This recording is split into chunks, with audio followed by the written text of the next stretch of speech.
Hello again and welcome to Chile Talk. I'm Neil Davidson, I am with Pete Lee, and in the last episode we talked a little bit about the relationship, very briefly, between East Asia and Latin America. Or rather Pete mainly talked because he knows about this stuff. And this time we're going to talk about the culinary relationship, which I suppose must go to some extent both ways, but we're going to talk really about the influence of East Asian food in Chile and Latin America, right? Yes, certainly. And I guess the obvious place to start is with the Chinese in Peru, because that was such a big community. Absolutely. I mean, with the end of slavery, of course in the Americas was mostly performed by people of African descent. That's right. Also from Amerindian descent as well to some extent, but more African.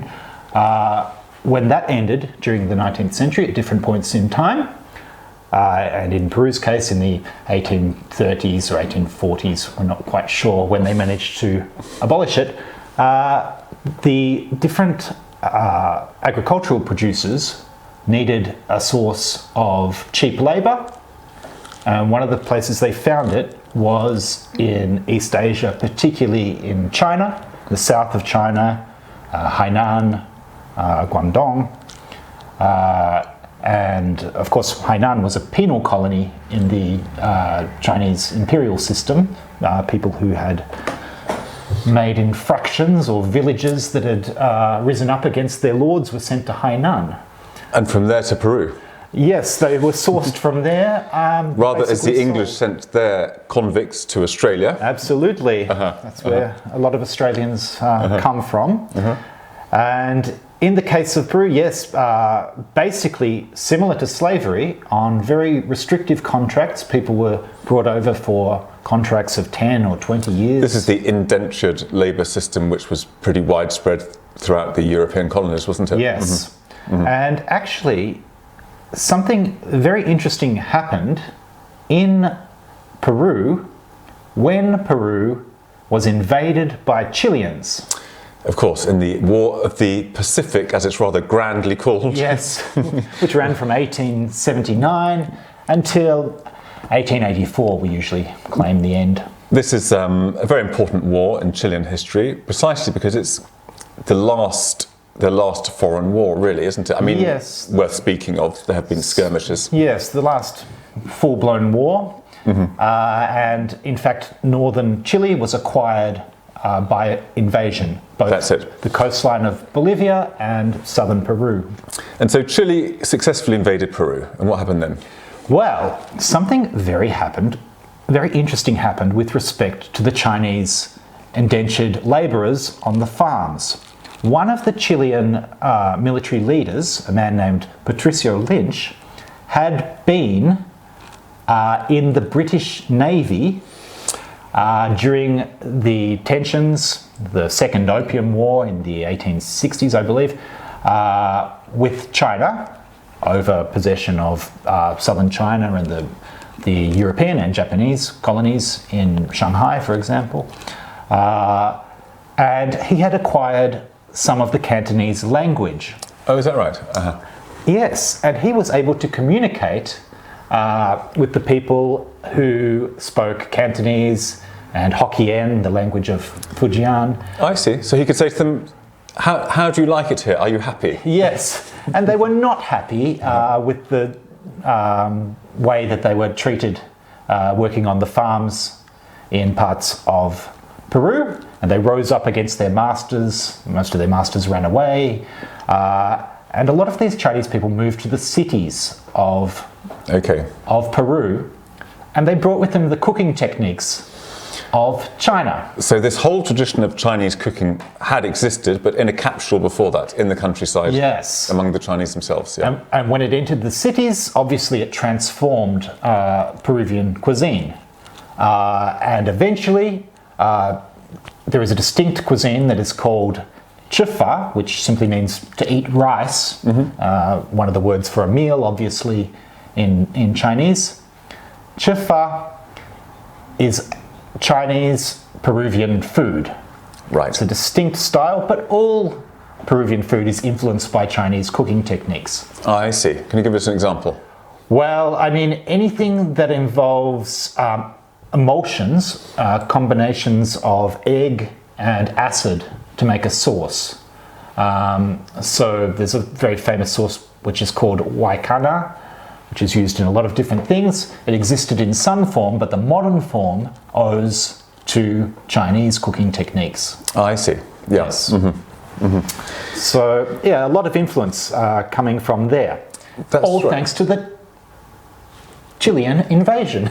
And there was, after that, of course, a certain backwash into Chile itself, wasn't Yes. there? Because this is Chile talk, so we'll now talk about Chile, shall we? And because I'm just remembering what was eaten in Chile when I first came here. Yes. In 1995, in terms of foreign food. I mean, there was Italian food, whatever, pizza, that kind of stuff. But East or Asian food, in 1995, there was one Indian restaurant, to my knowledge, in the whole of Santiago, and I looked. And it wasn't very good at all, and it was rather expensive. And it had an English name, it was called The Majestic. Which is something we're going to return to, I think, the nomenclature of foreign food in Chile. Yes. And the number of Indian restaurants multiplied only very slowly. There are more now. There were always Chinese restaurants, as far as I remember. Yes. But something that really took off was sushi. Yes. There was no sushi that I could see when I came here first. Yes, I mean, it's a fascinating story. And now, just to say, it's a mainstay of the Chilean diet. I mean, the place is full of sushi parlors. And of course, very eccentric Chilean sushi, which is a completely different beast. It will have cream cheese in it. It will have avocado, like California rolls, which in Japan is associated with the Californian interpretation and maybe the Hawaiian interpretation of norimaki. But in Chile, it will also have a lot of cream cheese. That's right. And generally, it won't have any raw fish inside because Chileans worry about food hygiene. And so it will have canned tuna instead of...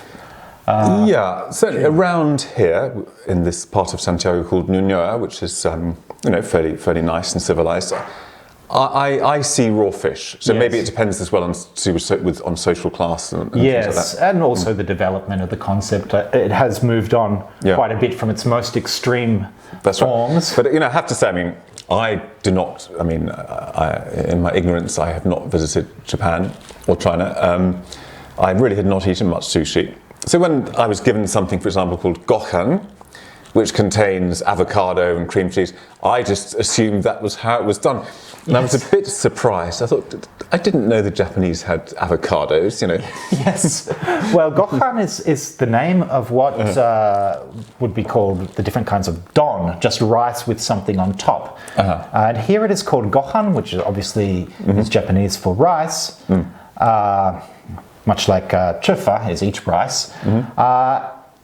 And sometimes it's also called bowl. The English word bowl.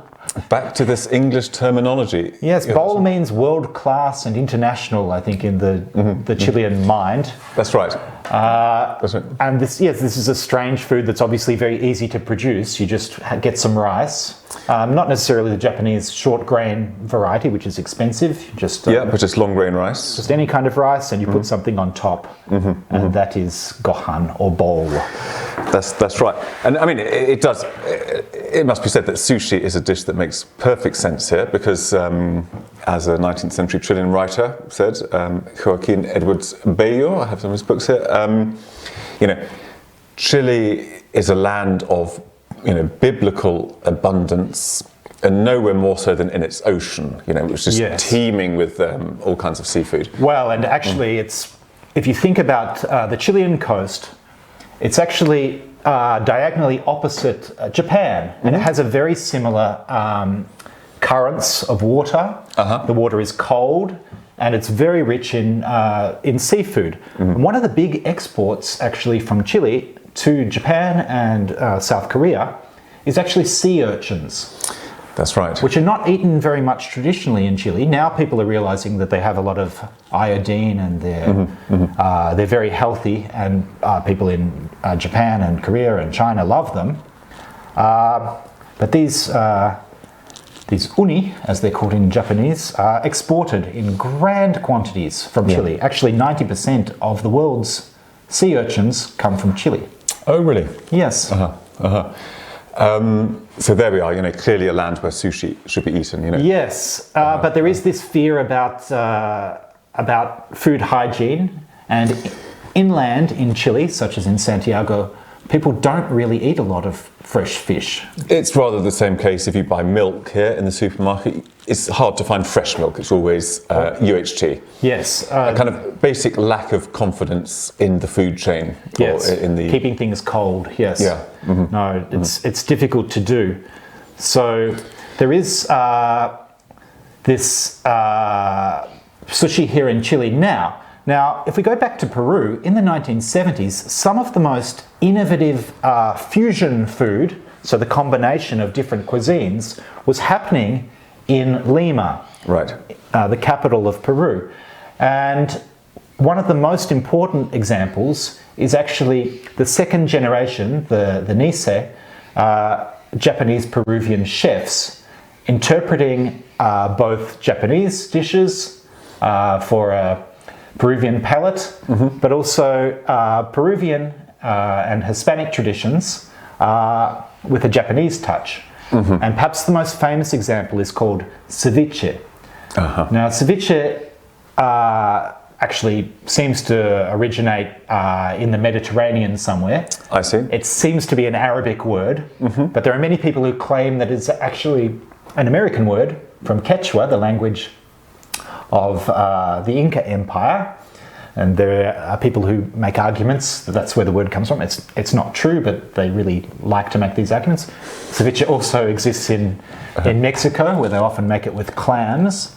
And I'm sure they find some Aztec word that it can be related back to. Probably. This happens all the time here, Yes. Every word has 12 different explanations, and all of them quite plausible, superficially. Good stories, stories, but only stories. But in the case of the 1970s in Lima, the Japanese chefs worked out that instead of stewing fish in lemon juice, a mixture of lemon juice and other things, for a few hours to cook it, you could just put the marinade, the lemon, over the ceviche immediately before serving, and you would have a different, more fresh kind of fish. Interesting, because yes, so because in Chile, ceviche is very widely eaten, and that is one of the ways in which raw fish is regularly eaten. Yes. But as you say, if you marinate it for a long time in the lemon juice, it is, I suppose, cooked and perhaps made more hygienic. Yes. So I suppose this thing of just putting the marinade in at the last moment shows a certain confidence in the freshness of your ingredients as well. Confidence, yes. And yes, it's certainly a more modern and experimental attitude towards food. And Peruvian Japanese food is magnificent, as is Peruvian Chinese food. Magnificent, and all around the world there are Japanese Peruvian chefs, Japanese Chinese, and Peruvian Chinese. Yeah, I have to put them in the right order. But they're very, very interesting foods. So one of the things that happened in Chile around about the new millennium, I think, is a lot of Peruvians began arriving with very commercial form of Peruvian food. I see. It was a form of food from Lima that had been really industrialized. They worked out how to make all the sauces in bulk, add them to the different bits and pieces, and put out a food, a bit like, fast food.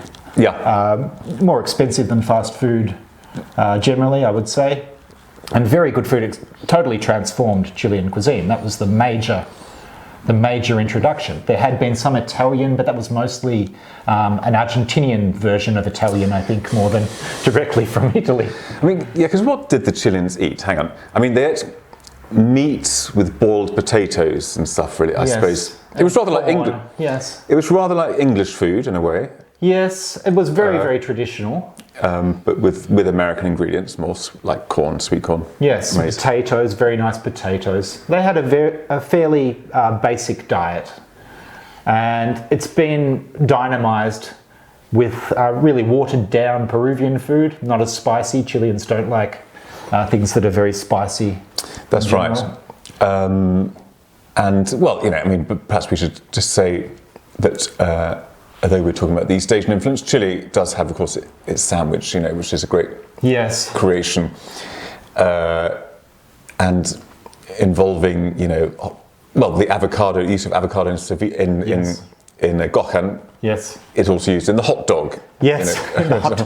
To the extent that you can actually buy avocado in bags, rather as you can buy tomato ketchup in bags. Yes. And you go to a service station on a motorway, on a main highway, and you'll get a hot dog, and you'll have this dispensing machines, and there'll be mustard, ketchup, and avocado. Yes. And mayonnaise.